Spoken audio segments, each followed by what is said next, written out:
Hi guys, welcome to How to Solution. In this video I'm about to show you guys how you can add PayPal to Squarespace. So first of all guys, in order to add PayPal to Squarespace as a payment method, you need first to make your PayPal account a business account.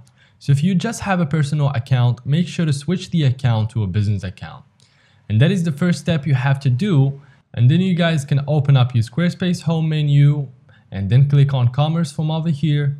And then just scroll down until you find Payments. Click on it, and now as you can see, we have different options. We have Stripe, PayPal, and Square. In this case, we want to use PayPal, so click on PayPal. But as you can see guys, I can't connect my PayPal account to Squarespace because I'm just using the free trial.